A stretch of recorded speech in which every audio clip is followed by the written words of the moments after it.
Lorenzo García Aretio es doctor en Ciencias de la Educación.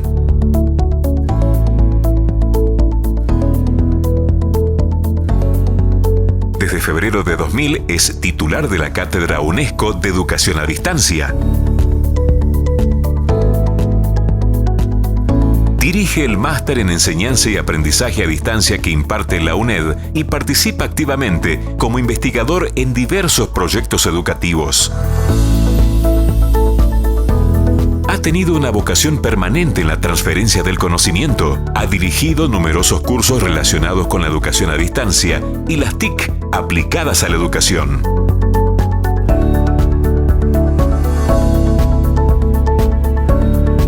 Sus publicaciones y trabajos fueron inspiración para la implantación de modelos institucionales, programas y cursos de educación a distancia en América Latina.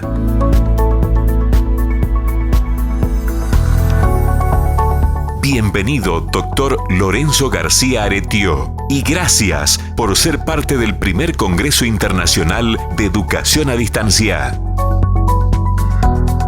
Hola amigos, buenas tardes Argentina. Buenas noches desde España. Es un gran placer poder saludarles en la distancia, aunque gracias a la tecnología lo estamos haciendo cara a cara. Quiero agradecer a los organizadores de este Congreso Internacional de Educación a Distancia esta deferencia que han tenido al invitarme a poder estar con todos ustedes a través de esta conexión. El programa del evento es de alto interés, y por ello felicito a los organizadores y a todos los que escucharon la llamada y hoy se encuentran en este magnífico salón del Centro de Convenciones. Antes de mi exposición, querría animarles a participar activamente en la confrontación de ideas, en la búsqueda de las mejores lecciones que puedan ayudarnos a prácticas de excelencia en educación a distancia. En realidad, amigos, les veo a ustedes en Salta y me estoy encontrando incómodo al estar tan lejos. Estoy pensando que lo mejor sería volar supersónicamente hasta ese bello centro de convenciones de Salta. Pues lo voy a hacer. Si me esperan unos segundos, me pongo la corbata, la chaqueta y nos vemos ya mismo. Amigas, amigos, hasta ahora mismo. Aquí estoy, desde Madrid, a la velocidad del rayo, me presento ante todos ustedes. Y me presento ante todos ustedes, como les he dicho hace un momento, desde mi casa en Madrid, para presentarles esta conferencia. ¿La educación a distancia va ganando? Yo creo que sí. Se lo pongo como interrogante en el título de la conferencia, porque vamos hacia una educación a distancia que en estos momentos, en estas fechas del siglo XXI, es una propuesta consolidada y de futuro.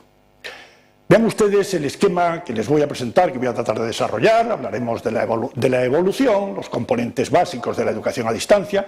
Sobre todo nos fijaremos en los agentes esenciales, los estudiantes y los docentes. Pasaremos después al diálogo didáctico mediado. Hablaremos de la calidad, retos y desafíos. Vean ustedes en la diapositiva que les presento en la pantalla, es un esquema en el que me voy a basar en el desarrollo de esta sesión. No voy a entrar en los detalles porque sería prolijo, el esquema es complejo, pero en él vamos a basarnos y lo fundamental lo vamos a extraer de este esquema. Veamos, la evolución, el primer punto de la sesión. En el esquema que tienen en la pantalla observamos una división en dos partes. El esquema tiene 4 cuadrantes, están numerados el 1, el 2, el 3 y el 4. 2 cuadrantes a la izquierda, el 1 y el 2, 2 cuadrantes a la derecha, el 3 y el 4. Fíjense ustedes que la indicación referida a la evolución, que es lo que estamos viendo, es transitar desde una educación a distancia de corte convencional hacia una educación a distancia basada en soportes digitales. La evolución, la transición, y verán ustedes que en la parte de arriba, que le tengo también rodeado en rojo, aparecen unas fechas, pues hasta 1960, desde 1960, desde 1980 y a partir de 1995, cuando la irrupción de Internet prácticamente lo cambió todo. Este sería un poco un esquema de lo que podría referirnos como evolución de este fenómeno educativo que es el de la educación a distancia. Van viendo en la pantalla precisamente hitos fundamentales de esta evolución de la educación a distancia. Desde aquella primigenia educación o enseñanza por correspondencia basada en los textos impresos ordinarios, los textos ya con facilitadores de aprendizaje, la tutoría, hasta terminar, aparece ahí la ficha número 25, con los sistemas inteligentes de aprendizaje, el aprendizaje automático, etc. Son hitos, he ubicado distintos colores, como pueden observar, precisamente como refiriendo saltos cualitativos que se han dado siempre dependiendo de la tecnología. La educación a distancia es un sistema que depende de la tecnología.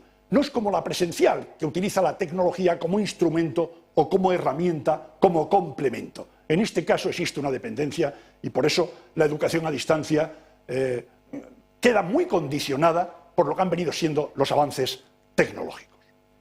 Bien, vayamos a los componentes esenciales de los sistemas educativos a distancia. Volvemos a nuestro esquema y ahí les he rodeado 4 de ellos. Son más, como vamos a ver ahora, pero 4 fundamentales: la docencia, los profesores docentes, el aprendizaje, los estudiantes que aprenden, los materiales, desde los que se puede realizar el autoestudio, y finalmente los canales de comunicación que facilitan la interacción multidireccional entre todos los componentes del sistema. Este esquema que tienen ustedes en la pantalla, que yo le he venido denominando el edificio de la educación a distancia, quizás algunos de ustedes lo hayan podido visionar porque se ha publicado, está en YouTube y en algunos de mis artículos. Lo habrán podido ver, está matizado con referencia a otras ediciones anteriores.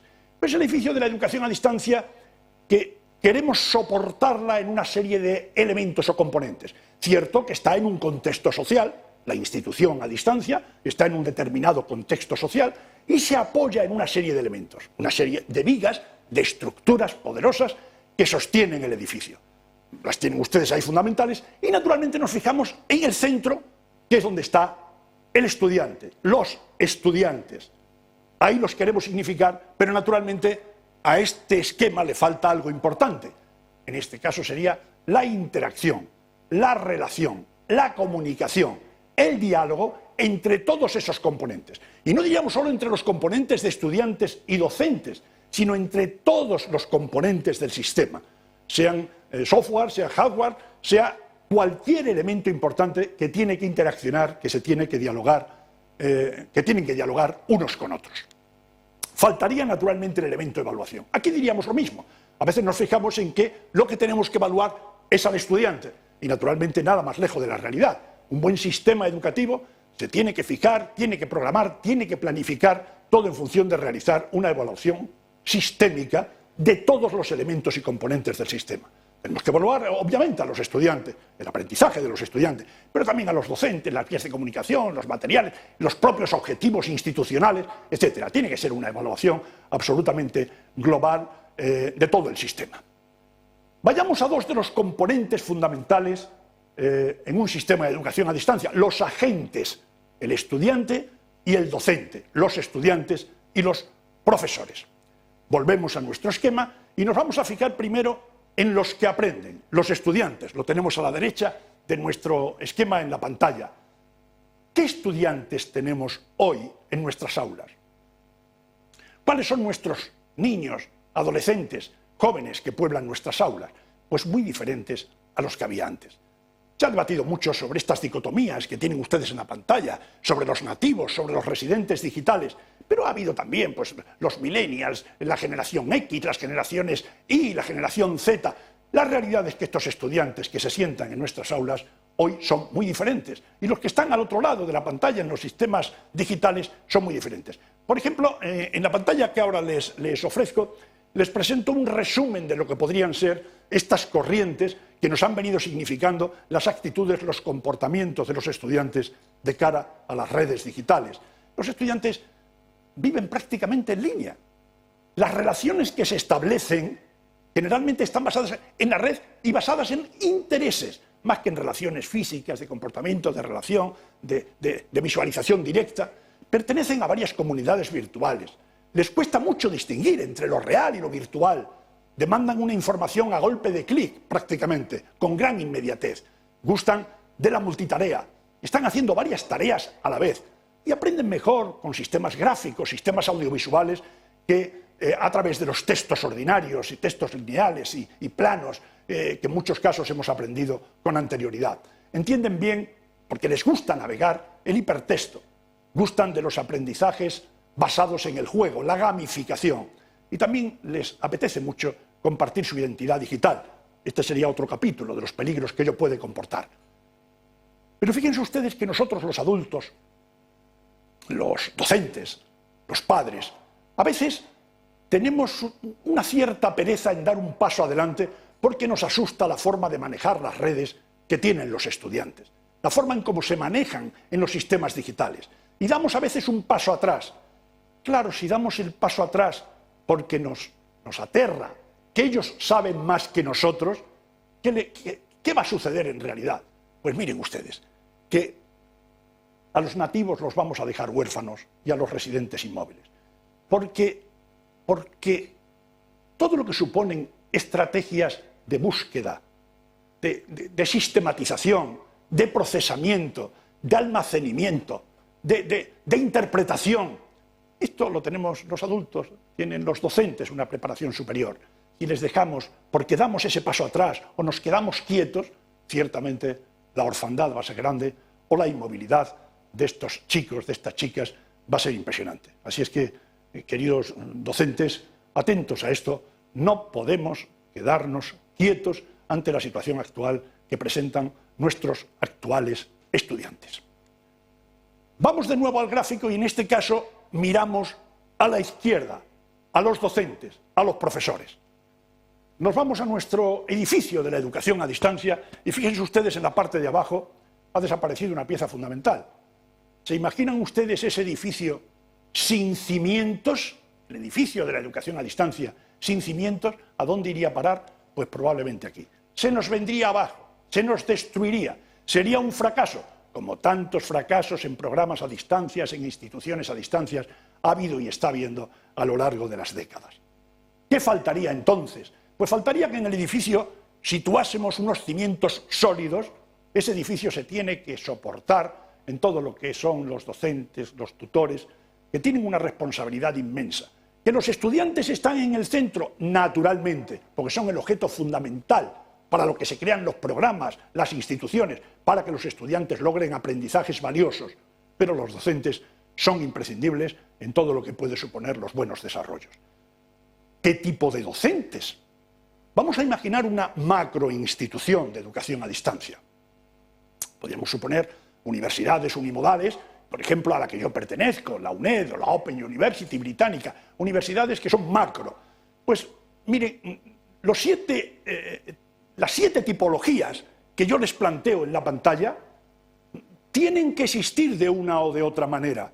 Un coordinador, profesor responsable, y luego una serie de elementos, de componentes o de unidades institucionales, son los expertos en contenido, pedagogos, diseñadores, especialistas en medios, los técnicos, los consultores como docentes o los tutores como facilitadores.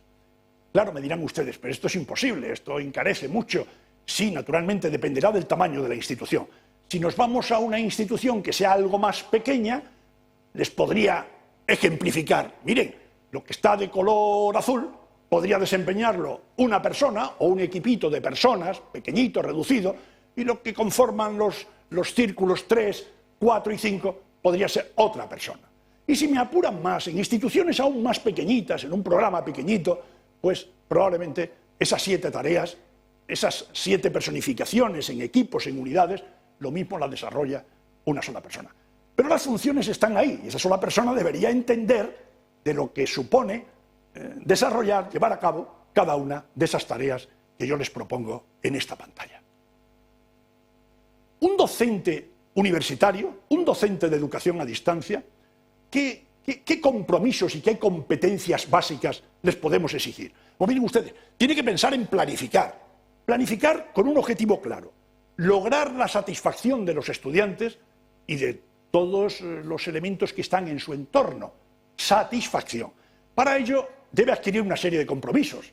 Debe tener un compromiso laboral y profesional, un compromiso colaborativo, un compromiso ético, deontológico, un compromiso de capacitación permanente, de formación. Y luego los 4 círculos que están dentro de ese otro gran círculo de los compromisos serían 4 competencias que yo quiero destacar. Una, la competencia disciplinar. Ese docente, ese profesor, tiene que saber de lo que enseña. La competencia pedagógica. Eso que sabe, lo tiene que saber transmitir. Tiene que tener una metodología, técnicas de comunicación, tutoría, evaluación. Ese docente tiene que tener una competencia tecnológica que lo puede aplicar a los contenidos disciplinares, a las cuestiones pedagógicas y a las propias de investigación. Y tiene que tener finalmente unas competencias investigadoras, innovadoras, tanto en lo disciplinar como en lo pedagógico, como en lo tecnológico. Tendríamos el docente ideal. Difícil llegar a ese docente ideal, pero de alguna manera sería una aspiración lógica que toda institución debe intentar plantear como uno de los objetivos prioritarios. En la cuarta parte de nuestra exposición hablamos de un modelo que yo vengo desarrollando desde hace bastante tiempo, el diálogo didáctico mediado, que ahora le vengo agregando el término personalizado, por dar un paso más y por significar la relevancia que tiene la persona, el estudiante no como número, sino como persona. Vamos a nuestro gráfico, ya en el centro he ubicado esta denominación de diálogo didáctico mediado personalizado, y vean ustedes que solo he encerrado en color rojo lo de arriba y lo de abajo. ¿Qué es lo de arriba y lo de abajo? Los tipos de diálogo. Los de la parte de arriba de los cuadrantes 1 y 3, con medios más convencionales, serían diálogos simulados, la conversación didáctica guiada con los materiales, diálogos generalmente asíncronos, generalmente de comunicación vertical, generalmente unidireccionales, básicamente de docente a estudiante, y generalmente muy estructurados, muy inflexibles. Sin embargo, en la parte de abajo tendríamos diálogos más reales, sea en sistemas convencionales o en sistemas más digitales. Diálogos que pueden ser síncronos, puede ser un chat, pero también podría ser el teléfono. Igualmente síncronos serían, con una tecnología más convencional o con una tecnología más actual. Síncronos, asíncronos, pueden ser verticales, pueden ser horizontales, entre los pares, entre los iguales, pueden ser en definitiva, como deberían ser, multidireccionales en todos los sentidos y evidentemente mucho más flexibles que los de la parte de arriba. Por ejemplificarles una serie de diálogos, de comunicaciones que serían necesarios en estos sistemas y que según el modelo que estemos planteando se pueden dar los de la parte de arriba o los de la parte de abajo. Vamos a nuestro esquema del edificio. Ahí tenemos a nuestro estudiante en el centro del edificio, un estudiante que probablemente se siente bastante solo. Probablemente sabe que hay unos docentes, que hay unos materiales, unas vías de comunicación, pero se siente bastante solo. En ese sentido, cuando está un estudiante tan solo, se llega en estas instituciones a lo que yo denomino como la despersonalización. El estudiante como número, no como persona. Lo contrario sería llegar al diálogo, que yo significaba antes.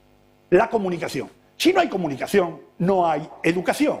Es evidente. El diálogo, la comunicación, la interacción entre todos los elementos, entre todos los componentes del sistema, como antes aludía, es la forma ideal de que se pueda alcanzar el éxito. Este sería diálogo didáctico, hay una intencionalidad pedagógica a través de los medios y personalizado, siempre pensando en la persona, siempre pensando en el estudiante como persona.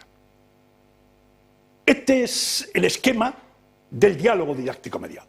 Veríamos que hay un contexto externo, hay por otra parte un contexto institucional y después hay una serie de componentes y dimensiones. El componente diálogo, que es comunicación, es la dimensión social, el componente didáctico, que sería la dimensión pedagógica, y el componente mediado, que sería la dimensión tecnológica, la dimensión digital. cuando esos círculos de alguna manera funcionan adecuadamente, interaccionan adecuadamente y no se sienten como círculos aislados, estamos realmente haciendo lo posible para lograr la personalización. No tiene por qué ser más personalizadora una educación presencial que una educación a distancia. Naturalmente, si todo esto lo hacemos con ese sentido. ¿Qué sucede si no hay personalización? Que se llega a la ruptura, se llega al fracaso y se llega, mis queridos amigos, al abandono de los estudiantes. Gran fracaso. Abandono y fracaso que supone un daño tremendo a la autoestima de los propios estudiantes. Esto tiene una incidencia social en el propio empleo, en la propia economía del país, en la economía de la propia universidad. Amigos míos, cuando hay mucho fracaso, cuando hay mucho abandono, la reputación de los docentes que forman parte de esa institución y la reputación de la propia institución pueden caer en picado. Atentos entonces. Así, en contra de lo que sería ese fracaso, esa despersonalización que lleva al abandono de los estudiantes, yo les podría decir de manera muy sintética que el éxito del aprendizaje a distancia, ese que ustedes quieren lograr, todos los que están asistiendo a este congreso en Salta, lo vamos a lograr mediante diálogos y conexiones, comunicaciones de calidad a través de los medios, diálogo mediado, y con una intencionalidad, con un diseño, con un desarrollo que van a ser pedagógicos, didácticos, que tienda a la personalización. Ahí tienen ustedes los elementos fundamentales: diálogo, didáctico, mediado, que tiende a la personalización. Pasemos a la calidad. Ven ustedes que la educación a distancia, decía al principio, va ganando. Y va ganando porque hay más instituciones cada vez, hay más programas y cursos, existen más docentes e investigadores que se dedican a esta modalidad educativa, existen más estudiantes y una calidad al menos similar a la de la enseñanza presencial. Veamos, desde hace muchos años, saben ustedes, los que me conocen y me siguen en las redes sociales, vengo trabajando en los sistemas de enseñanza y aprendizaje abiertos y a distancia, en la educación a distancia. Ahí les propongo 4 de los libros que yo he publicado, tendentes un poco a mostrar la calidad de estos sistemas educativos. Uno del año 85, 2 del 87 y otro de 2009. Podrían ustedes decir, claro, es que usted se dedica a esto y quiere naturalmente concluir que la educación a distancia es muy buena, que es muy válida, que es de calidad. Miren, hay un trabajo mucho más riguroso sobre la calidad que lo hice acompañado de la profesora Ruiz Corbella y en el que llegamos a revisar hasta 1000 artículos científicos. Y las conclusiones que hacíamos en estos artículos, las conclusiones básicas a las que se llegaba, las tienen ustedes subrayadas en rojo. Más o menos vienen a decir pues que la educación a distancia, los resultados son comparables o incluso superiores a los de la educación presencial. Este metaanálisis que llegamos a hacer llega básicamente, como podrían ustedes comprobar, a esas conclusiones sólidas. Pero podrían decir, claro, ahí ha intervenido usted también. Pues les propongo en la pantalla 4 informes que han sido muy destacados, muy relevantes. Uno de 2009, otro de 2015, 2017 y 2018. Y básicamente las conclusiones de cada uno de ellos, que podrían ustedes acudir, los tienen referenciados ahí en la pantalla, los estudiantes en línea obtienen mejores resultados que los de enseñanza presencial. Hay evidencias de la efectividad de los formatos presenciales. En la encuesta, en el tercer informe, en la encuesta pasada a líderes, estos líderes consideran a la educación digital como fundamental para las estrategias institucionales. Y finalmente se habla de que con enfoque estratégico de aprendizaje digital, con una inversión adecuada en diseños, en desarrollos, se pueden lograr 3 importantes objetivos: mejorar los aprendizajes, mejorar el acceso para los más desfavorecidos e incluso mejorar la perspectiva financiera. En definitiva, de lo que partimos en este supuesto es que ¿por qué, si la educación presencial puede llegar a ser eficaz, también ineficaz? Hay educación presencial ineficaz, de mala calidad. ¿Por qué, si puede ser eficaz, ¿no lo puede ser igualmente la educación a distancia? Y esta pregunta se la hago devolviéndosela y respondiéndosela con los informes que les he mostrado anteriormente. Esto lo basamos en los indicadores de rendimiento que les he mostrado, en la literatura científica, que les he mostrado un poquito nada más. ¿Qué nos debe importar realmente? Que la educación sea de calidad. Y mire usted, me da exactamente igual si esa calidad proviene de sistemas presenciales o de sistemas a distancia. El foco lo debemos poner en la calidad y no en la modalidad en la que se imparte esa educación. Vamos a los retos y desafíos ya para ir terminando. En los retos, claro, ante nosotros tenemos, estos sistemas nos está usted diciendo que están consolidados, bastante consolidados. Desde mediados del siglo XIX, que de alguna manera podíamos ubicar los inicios de la educación a distancia, hasta este 2019, este sistema se ha consolidado. Lo que pasa es que con cantidad de proposiciones, de formulaciones, de presentaciones tan diferentes, dependiendo de las áreas geográficas, de los países, de las propias instituciones, pero existen unos retos, unos desafíos que los debemos tener muy presentes. Yo los desafíos estos y los retos se los propongo a ustedes con 3 niveles. Nivel macro, medio y micro. En el macro sería cuando es lo externo lo que nos está condicionando. En el nivel medio, cuando es la propia institución, los liderazgos institucionales, los que son esenciales a la hora de afrontar esos retos, esos desafíos. Y en el nivel micro, que para mí es fundamental, donde los protagonistas somos los docentes, somos los profesores. Vamos solamente a destacar, para no cansarles, algunos de esos retos. En el nivel macro. Pues en el nivel macro yo les pongo ahí en rojo para que nos fijemos, los otros también son importantes, para que nos fijemos en 2 de ellos. Ganar credibilidad. ¿Cómo ganamos credibilidad?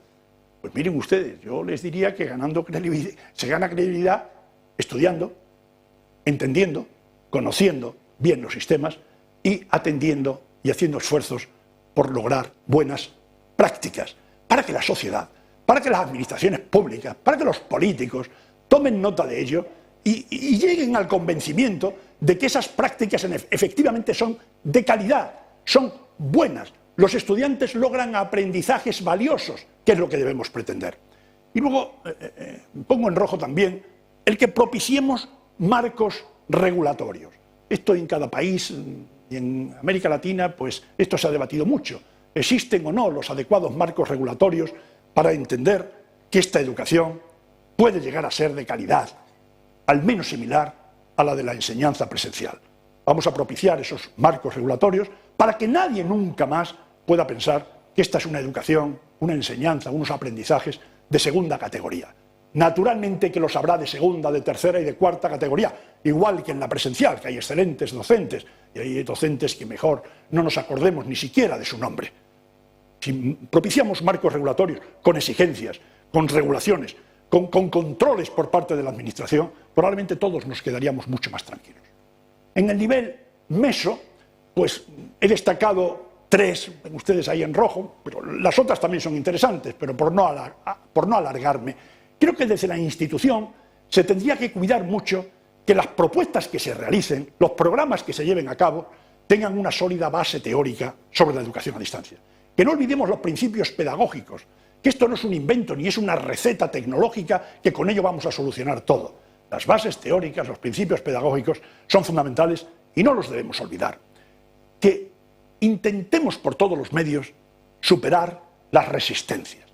Las resistencias al cambio son tremendas, pero a veces a los que nos queremos considerar como innovadores nos vienen bien, porque cuando hay resistencias potentes, los innovadores tenemos que afinar mucho más nuestros argumentos para lograr el éxito de esa innovación que estamos proponiendo. Así es que peleemos, luchemos por vencer las resistencias de nuestros entornos más cercanos, de los entornos sociales, de los políticos, de los administradores públicos, para que de alguna manera puedan llegar a convencerse de que no tendría por qué haber resistencias a estas modalidades educativas. Y luego hay un elemento fundamental también, que es el de la capacitación permanente de los docentes. No todos los docentes valen para todo. Cierto que los docentes que son excelentes en los formatos presenciales vienen a ser también buenos docentes en los formatos a distancia, pero hay que capacitarlos. Son tareas distintas, son estrategias, son modos, son metodologías distintas. hay que capacitarles para lo que son los sistemas educativos a distancia y sobre todo actualmente basados en las tecnologías digitales. Y en el nivel micro, finalmente, que seamos capaces de conjugar la masificación y la personalización. Difícil, porque queremos llegar a muchos, prácticamente alcanzar todos los rincones de nuestro país, para que pueda llegar el bien de la educación a esas zonas más desfavorecidas. Conjugar la masificación con la personalización, ese aprendizaje personalizado al que yo me refería antes, es una tarea importante y un reto digno de que ustedes lo consideren, lo tengan en cuenta en sus debates y en sus acuerdos finales a los que puedan llegar. Que identifiquemos prácticas exitosas, ya se lo decía a ustedes antes, la relevancia que tiene esto. En tal institución están llevando a cabo, tal docente está probando con... Vamos a identificar esto y si realmente son prácticas exitosas, ¿por qué no intentamos imitarlas? Y finalmente trabajar en redes. Desde mi punto de vista son importantes las redes, tanto las institucionales como las personales, entre docentes. Docentes argentinos, docentes colombianos, docentes españoles, mexicanos, etc. Interactuemos porque podemos aprender mucho unos de otros. Mis queridos amigos, mis queridas amigas, si somos capaces de trabajar en estas líneas que yo les he querido mostrar a ustedes en esta sesión, les aseguro que el éxito, con toda probabilidad, está asegurado. Voy a lamentar mucho que no me pueda quedar con ustedes aquí en el Congreso, porque tengo compromisos en Madrid y tengo que salir de inmediato. En todo caso, ha sido un placer compartir este rato con todos ustedes. Muchísimas gracias. ¿Quién pudiera, no?